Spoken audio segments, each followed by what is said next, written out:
जय हिंद दोस्तों। Learning with गुलपारिया के यूट्यूब प्लेटफॉर्म पर आप सभी का एक बार फिर से हार्दिक स्वागत है। आज की क्लास में हम बात करेंगे 19वीं सदी में जो सामाजिक और धार्मिक सुधार हुए उनके बारे में। तो आज ये पार्ट 1 है। इसके अगले जो पार्ट 2 और अगर वीडियो लंबा हुआ तो पार्ट 3 भी हो सकता है कि मुझे शायद आवश्यकता पड़ जाए बनाने की, क्योंकि मैं डिटेल में डिस्कस करूँगी इस चैप्टर को, सामाजिक और धार्मिक सुधार आंदोलन को, क्योंकि मैं चाहती हूँ कि अगर हमारी परीक्षा में कोई भी प्रश्न आए तो कोई भी बिंदु छूटे ना। हम कोशिश यही होगी हमारी कि हम सारे पॉइंट को कवर कर लें। तो चलिए शुरू करते हैं सामाजिक और धार्मिक सुधार आंदोलन को। सबसे पहले इसकी भूमिका को, जैसे कि मैं हमेशा हर टॉपिक को पढ़ाने से पहले थोड़ी सी उसकी पृष्ठभूमि को समझाने का प्रयास करती हूँ, तो यहाँ भी हम यही शुरुआत करेंगे कि सामाजिक और धार्मिक सुधार आंदोलनों की आवश्यकता क्यों पड़ी थी। तो देखिए कि चाहे प्राचीन काल हो या मध्यकाल या फिर आधुनिक समय में ही, जैसे जैसे समाज में परिवर्तन आते हैं वैसे ही उसमें कुरीतियाँ बढ़ जाती हैं, जिसके परिणामस्वरूप समाज में क्या है, बिखराव आ जाता है, अव्यवस्था उत्पन्न हो जाती है, धर्म में रूढ़िवादिता और अंधविश्वास की भावनाएं समाहित हो जाती हैं, और उन्हीं को तोड़ने के लिए धार्मिक सुधार होता है। जैसे कि प्राचीन काल में देखिए, जब अंधविश्वास और जो है सामाजिक व्यवस्था में बिखराव शुरू हुआ, तो देखिए बौद्ध धर्म और जैन धर्म के आधार पर इनको दूर करने का प्रयास किया गया था, जिसका श्रेय जो है गौतम बुद्ध और महावीर स्वामी को जाता है। और वहीं मध्यकाल में अगर देखा जाए तो ऐसे कई महान संत हुए, जिनमें कबीर और गुरु नानक का नाम सभी ने सुना होगा। उसी प्रकार ठीक वैसे ही अगर वर्तमान में बात की जाए तो 19वीं शताब्दी में भी भारतीय समाज जो है धार्मिक अंधविश्वासों और सामाजिक कुरीतियों से जकड़ा हुआ था। हिंदू समाज बुराइयाँ, बर्बरता और अंधविश्वासों से ओतप्रोत था।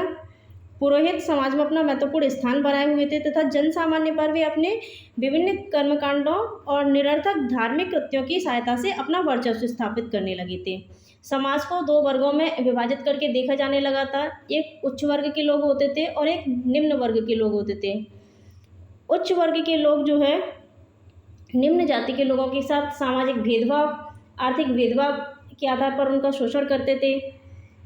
अगर बात करें, उन्होंने शिक्षा, ज्ञान तथा धार्मिक क्रियाकलापों को अपना विशेष अधिकार बताया तथा निम्न जाति के लोगों को इनसे वंचित करने का प्रयास किया, और इन्हीं की सहायता से जन सामान्य के मन मस्तिष्क पर अपना प्रभुत्व स्थापित करने की उन्होंने अपनी चेष्टा भी स्थापित की।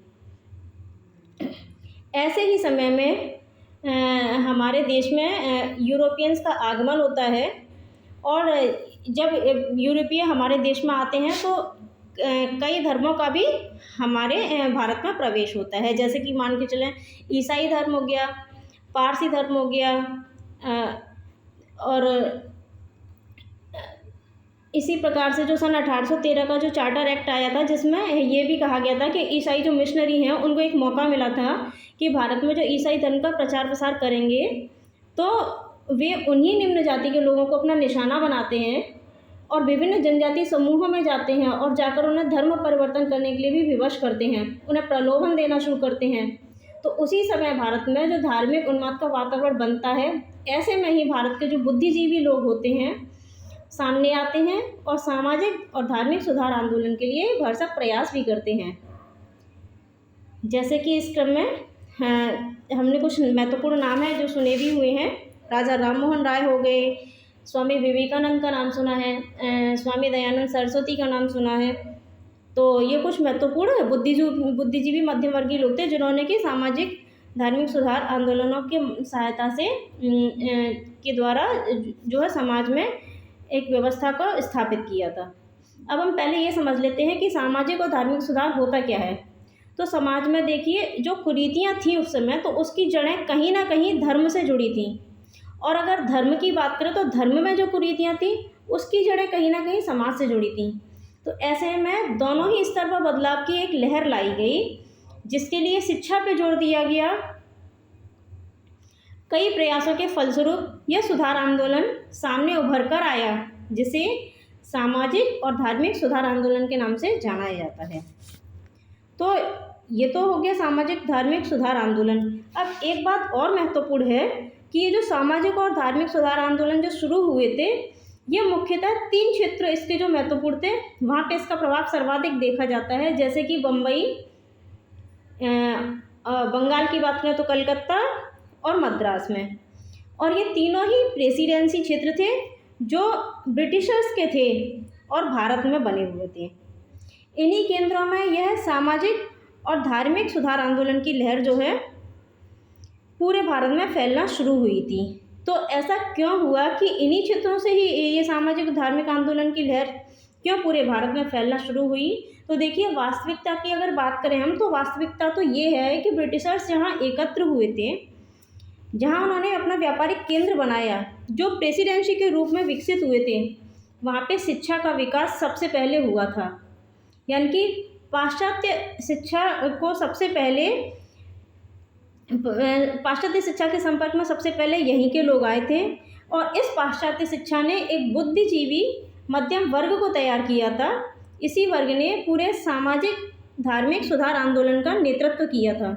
और यही महत्वपूर्ण कारण है कि बंगाल, जहाँ से कलकत्ता, बम्बई और मद्रास में 3 ऐसे केंद्र विकसित हुए जिन्होंने सामाजिक और धार्मिक सुधार आंदोलनों का सूत्रपात किया और सामाजिक व्यवस्था में बदलाव लाने का प्रयास किया।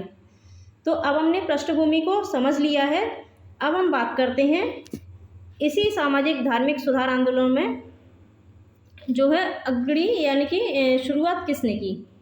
तो इस क्रम में सबसे पहला नाम जो, अगर सबसे पहला प्रयास अगर किसी ने किया था, तो वो नाम आता है राजा राममोहन राय का।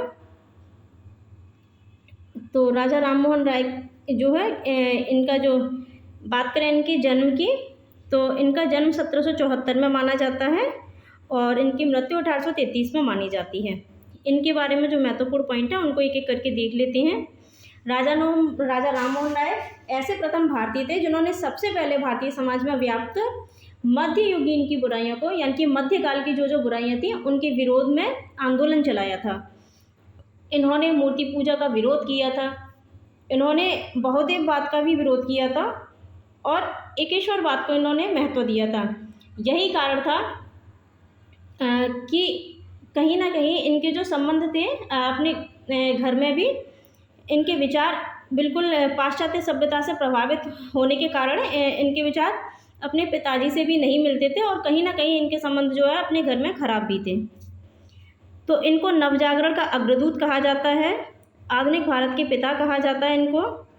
और इन्होंने प्राच्य और पाश्चात्य चिंतन के प्रतिनिधि के रूप में भी इन्हें जाना जाता है। राजा राममोहन राय थे, ये प्रजातंत्रवादी थे और मानवतावादी थे। इनके विचारों के कारण ही भारत में पुनर्जागरण का जन्म हुआ। पुनर्जागरण कहें या नवजागरण कहें, एक ही बात है। पुनर्जागरण अर्थात तार्किक चिंतन और नवचेतना के आधार पर हुआ ऐसा परिवर्तन, उसे पुनर्जागरण की संज्ञा दी जाती है। अब बात करते हैं इनके ग्रंथ के बारे में।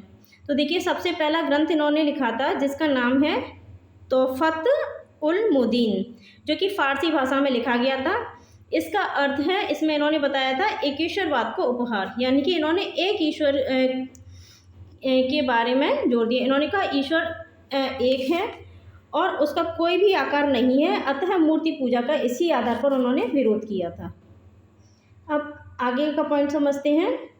इन्होंने बहुविवाद का विरोध किया था, मूर्ति पूजा के विरोधी थे, सामाजिक समानता के पक्षधर थे, अर्थात ये जातिगत भेदभाव के घोर विरोधी थे। अब इन्होंने कुछ संस्थाओं की स्थापना की थी, जैसे कि बात करें 1815 में आत्मीय सभा, 1816 में वेदांत सोसाइटी, 1820 में अगर बात करें तो प्रीसेप्ट्स ऑफ जीसस, इसके बारे में भी इन्होंने लिखा था।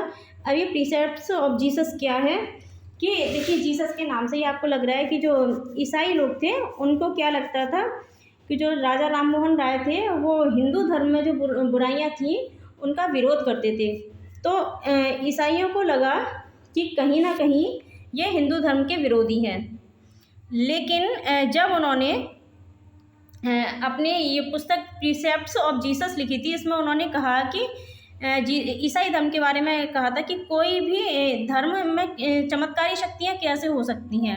तो उन्होंने ईसाई धर्म की बुराइयों को भी उजागर करने का प्रयास जो है इस पुस्तक में किया था, जिसे सन 1823 में जॉन डिग्बी के प्रयासों से लंदन में प्रकाशित भी किया गया था। तो ये पुस्तक का नाम बहुत महत्वपूर्ण है, कई बार एग्जाम में पूछी भी गई है, और जिसमें उन्होंने ईसाई धर्म के बारे में भी जो कुरीतियाँ थी उस पर प्रकाश डालने का प्रयास किया था। सन 1828 में उन्होंने ब्रह्म सभा की स्थापना हुई, जो आगे चलकर ब्रह्म समाज के नाम से जानी जाती है, और ये इसकी स्थापना का उद्देश्य एक ही था कि हिंदू धर्म में सुधार करने के लिए। सन 1817 में इन्होंने कलकत्ता में हिंदू कॉलेज की स्थापना की, यानी कि शिक्षा के क्षेत्र में इनका प्रयास है। तो और ये हिंदू कॉलेज की स्थापना इन्होंने डेविड हेयर के सहयोग से की थी। फिर 1825 में इन्होंने वेदांत कॉलेज की स्थापना की। तो ये दोनों पॉइंट जो है वो शिक्षा के क्षेत्र में है इनके। अगला पॉइंट हम देखते हैं, अब पत्रकारिता के क्षेत्र में देखते हैं। तो इनको भारतीय पत्रकारिता के अग्रदूत के रूप में भी जाना जाता है। इन्होंने, अगर इनकी पत्रकारिता की बात करें तो देखिए इनकी कई भाषाओं पर गहरी पकड़ थी, जैसे कि संस्कृत, बांग्ला, अंग्रेजी, फारसी, अरबी, हिंदी, तो कई सारी भाषाओं का अत्यधिक ज्ञान होने के कारण ये बुद्धिजीवी तो थे ही। इसी प्रकार से इन्होंने अलग अलग भाषाओं में कई सारी पत्रिकाओं की रचना की थी, और जिनमें कुछ महत्वपूर्ण है जो कि यहाँ पे लिखी हुई है, जैसे कि 1821 में संवाद कौमुदी जो कि बांग्ला भाषा में लिखी गई थी, 1822 में मिरादुल अखबार जो कि फारसी भाषा में लिखा गया है, और 1822 में ब्रह्मनिकल मैगजीन जो कि इंग्लिश भाषा में लिखी गई। तो इन तीनों पत्रिकाओं का नाम जो है इस प्रकार से याद करना कि किस भाषा में लिखी गई, क्योंकि कभी प्रश्न ये पूछ लिया जाता है कि पत्रिका किसने लिखी गई है, तो कभी प्रश्न इस प्रकार से पूछ लिया जाता है कि संवाद कौमुदी जो है किस भाषा में लिखी गई है, तो वहाँ भाषा पूछी जाएगी। ऐसा प्रीवियस ईयर पेपर्स में पूछा भी गया है। अब बात करते हैं 1829 में सती प्रथा के बारे में। तो ये सती प्रथा पर जो 1829 में राजा राममोहन राय ने ही प्रतिबंध लगवाया था, विलियम बेंटिक के सहयोग से किया था। तो ये सती प्रथा होता क्या है, पहले इसको समझते हैं। तो यदि किसी स्त्री के पति की मृत्यु हो जाती थी, यहाँ तक कि उच्च जातियों में भी बात हो रही है, जो उच्च जातियाँ थी उस समय, तो उनमें भी क्या है कि उस स्त्री को बलपूर्वक पति की चिता में जलने को बाध्य किया जाता था, और इसे ही सती प्रथा के नाम से जाना जाता है। तो राजा राममोहन राय ने इसे शास्त्र की आड़ में एक हत्या की संज्ञा दी थी, याद रखना है। मतलब कहाँ जो हिंदू धर्म में लोग कहते थे कि ये शास्त्रों में ऐसा लिखा गया, तो उन्होंने ऐसा विरोध किया कि ऐसा किसी भी शास्त्र में नहीं लिखा गया है, बल्कि शास्त्र की आड़ में से एक हत्या बताया था उन्होंने। और सौभाग्य से अगर कोई स्त्री इस सती प्रथा से बच भी जाती थी, इस क्रूर अपराध से, तो क्रूर प्रथा से, तो उसे बाकी का अपना जो जीवन है वो अपमान और तिरस्कार या फिर उत्पीड़न और दुख के साथ बिताने के लिए बाध्य होना पड़ता था। सती प्रथा के बारे में एक महत्वपूर्ण पॉइंट और है कि एक बार जो राजा राममोहन राय थे, इनके बड़े भाई थे, उनकी मृत्यु जब हो गई थी, तो इनकी भाभी को ही सती प्रथा में के तहत सती होने के लिए बाध्य किया गया था। लेकिन उन्होंने पारिवारिक दबाव के बावजूद उसका विरोध किया और कहा कि ये जो है ये सही नहीं है। तो उसका विरोध करने के बावजूद, जब उनकी भाभी को उनके मना करने के बावजूद, उनका विरोध के बावजूद भी जीवित जला दिया गया, तभी उन्होंने शपथ ली थी कि मैं इस प्रथा पर अवश्य प्रतिबंध लगाऊंगा, मैं ही इस प्रथा को जड़ से मिटवाऊंगा। तो तभी उन्हीं के प्रयासों से सन 1829 में उन्होंने सती प्रथा पर प्रतिबंध लगाया था, जो कि लॉर्ड विलियम बेंटिक यानी कि जो उस तत्कालीन वायसराय थे हमारे भारत में, उनके सहयोग से इसको प्रतिबंध लगाया था। और उस समय ये जो प्रथा थी वो केवल बंगाल में प्रभावी थी, लेकिन 1830 में इसका प्रभाव जो है बंगाल से बाहर यानी कि पूरे भारत में देखा गया। पूरे भारत में सती प्रथा पर प्रतिबंध जो है लागू किया गया था। अब बात करते हैं सन 1830 की। 1830 में अकबर द्वितीय उस समय जो राजा थे, उन्होंने राजा राममोहन राय को राजा की उपाधि दी थी और इनको ब्रिटेन भेजा था, यानी कि जो ब्रिटेन के उस समय जो प्रिंस थे उनके पास भेजा था अपना दूत बनाकर। उन्होंने संदेश दिया था कि भारत के जो शासक है उनकी स्थिति ठीक नहीं है, अतः उनके साथ अच्छा बर्ताव किया जाए। इस प्रकार से उन्हें ब्रिटेन भेजा। और राजा राममोहन ब्रिटेन गए। इस प्रकार उन्होंने एक कुरीति को और तोड़ा। ऐसा कर के उस समय एक प्रथा थी कि हमारे देश में कोई भी अगर समुद्र पार कर लेता था तो उसे अछूत समझा जाता था। तो राजा राममोहन राय जब समुद्र पार करके इंग्लैंड गए थे तो ऐसा करने वाले वो पहले भारतीय बने थे जो कि समुद्र पार करके ब्रिटेन गए थे। वहीं ब्रिटेन में सन 1833 में इंग्लैंड में एक जगह है ब्रिस्टल, वहाँ पे इनकी मृत्यु भी हुई थी। तो ये प्रश्न भी पूछा गया है कि राजा राममोहन राय की मृत्यु ब्रिस्टल में हुई है, इंग्लैंड में, इसे भी याद रखना है। आगे सन 1830 से जब ये ब्रिटेन गए थे और 1833 के बीच में फिर ब्रह्म समाज का जो नेतृत्व है वो बगीश जी ने किया था, इनका नाम याद रखना है। और जब राजा राममोहन राय की मृत्यु हो गई थी तो उसके बाद जो है इनका नेतृत्व जो है बगीश के बाद देवेंद्रनाथ टैगोर के द्वारा किया गया था। अब हम पढ़ेंगे केशव चंद्र सेन के बारे में। इनका नाम भी बहुत बहुत महत्वपूर्ण है। ये एक उदारवादी समाज सुधारक थे। इनके प्रयास से जो ब्रह्म समाज का विस्तार है वो बंगाल के बाहर भी हुआ था और कई संगठन एवं संस्थाएं भी स्थापित की गई थी बंगाल के बाहर भी, लाहौर में भी। सन 1865 में अगर बात करें तो ब्रह्म समाज का जो है विभाजन हो गया था। ब्रह्म समाज इसलिए विभाजित हुआ था, यानी कि इसका विघटन इस वजह से हुआ क्योंकि केशव चंद्र सेन जो थे वो उदारवादी पक्ष के थे और जो ब्रह्म समाज जो विकसित हुआ था उसके दो भाग हुए थे, ब्रह्म समाज और आदि ब्रह्म समाज। ब्रह्म समाज के तो जो नेतृत्वकर्ता बने थे वो थे देवेंद्रनाथ टैगोर और ये रविंद्रनाथ टैगोर के पिताजी थे। और आदि ब्रह्म समाज का नेतृत्व किया है जिसको भारतीय ब्रह्म समाज कहते हैं, तो उसका नेतृत्व किया था केशव चंद्र सेन ने। अब ये ब्रह्म समाज के जो नेतृत्वकर्ता हैं इनके नाम याद रखने हैं क्योंकि ब्रह्म समाज तो देवेंद्रनाथ टैगोर है यहाँ पे, या फिर राजा राममोहन राय होगा अगर ऑप्शन में दिया हो तो। आदि ब्रह्म समाज है तो केशव चंद्र सेन हो गया। और केशव चंद्र सेन ने ही 1872 में नेटिव मैरिज एक्ट जो है, जिसको हिंदी में कहते हैं ब्रह्म विवाह अधिनियम, इसको पारित करवाया था, यानी कि कानूनी रूप दिलाया था इसको। इसमें बताया गया था, यानी कि इसमें लड़के और लड़कियों के लिए विवाह की न्यूनतम आयु निर्धारित की गई थी। न्यूनतम इसमें बताया गया कि जो बालिकाएं हैं उनके लिए विवाह की न्यूनतम आयु 14 वर्ष की होगी, जबकि बालकों के विवाह के लिए न्यूनतम आयु 18 वर्ष होगी। इसके बाद ब्रह्म विवाह अधिनियम तो पास इन्होंने करवाया था, लेकिन उसी के तहत ये एक गलती कर बैठते हैं। इसमें उन्होंने क्या किया कि उन्होंने अपनी ही पुत्री का विवाह जो है अल्पायु में, यानी कि 13 वर्ष में जो है कूच बिहार के राजा थे उनके साथ करवा दिया था, जिसके कारण ब्रह्म समाज का इन्होंने उल्लंघन किया और ब्रह्म समाज जो है पुनः विघटित हो गया था। इस प्रकार द्वितीय विघटन जो था वो ब्रह्म समाज का सन 1878 में हुआ था। इसके बाद जो ब्रह्म समाज बना उसका वो बना था साधारण ब्रह्म समाज, और जिसकी स्थापना किसके द्वारा, यानी कि जिसका नेतृत्व करता अगर माना जाए तो देखिए आनंद मोहन बोस, द्वारका गांगुली और शिवनाथ शास्त्री। अगर इन तीनों में से किसी एक का नाम करना हो तो आनंद मोहन बोस पर टिक करना, और इसके बाद अगर ऑप्शन में आए तो द्वारका गांगुली पर टिक करना है आपको। और ये जो साधारण ब्रह्म समाज बना था इसका उद्देश्य भी यही था, जाति प्रथा, मूर्ति पूजा का विरोध, नारी मुक्ति इत्यादि का समर्थन करना। इस प्रकार से केशव चंद्र सेन के प्रयास को भी हमने देख लिया। अब हम थोड़ा सा समझते हैं कि सती प्रथा होती क्या है, और सती प्रथा के बारे में कुछ महत्वपूर्ण पॉइंट है जो कि एग्जाम के पॉइंट से महत्वपूर्ण है। जैसे कि सती प्रथा, जिसका अर्थ होता है एक पवित्र साध्वी स्त्री, एक सती प्रथा यानी कि एक पवित्र साध्वी स्त्री इसका अर्थ होता है। इसका सबसे पहला प्रमाण अगर बात करें तो 510 ईस्वी में एरड़ अभिलेख से मिलता है। क्वेश्चन कई बार पूछा गया पेपर में, जो कि भानुगुप्त के समय का है। उस समय शासक भानुगुप्त थे। एरड़ अभिलेख नाम याद रखना है इसका।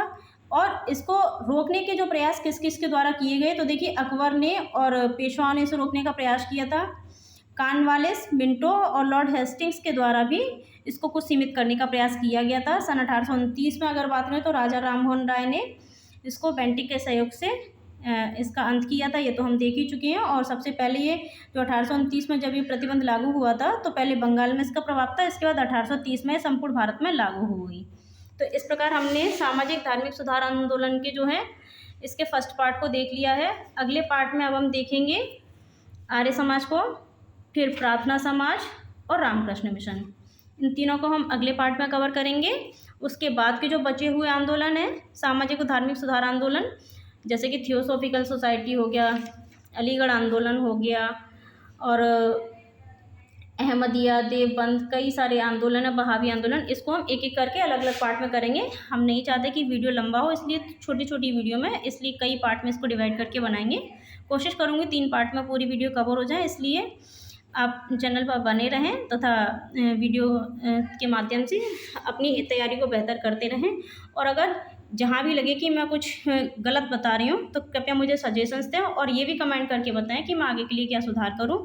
और एक महत्वपूर्ण बात जो आज कहना चाहूँगी कि जिस प्रकार से मैं इसमें पृष्ठभूमि को पहले टॉपिक पढ़ाने से पहले समझाती हूँ, टॉपिक को बताते हुए उसकी पृष्ठभूमि को जो 4-5 मिनट तक इसके बारे में डिटेल में बताती हूँ, क्या ये सही है या नहीं, या फिर इसमें आपका टाइम कंज्यूम होता है, ये भी ज़रूर लिख के बताएं, ताकि अगर लगे आपको कि ये अनावश्यक है तो मैं इसको नहीं करूँगी, सीधे टू द पॉइंट बात करूँगी। चलिए मिलते हैं फिर अगली एक और बेहतर क्लास में, तब तक के लिए अपनी पढ़ाई करते रहिए। धन्यवाद।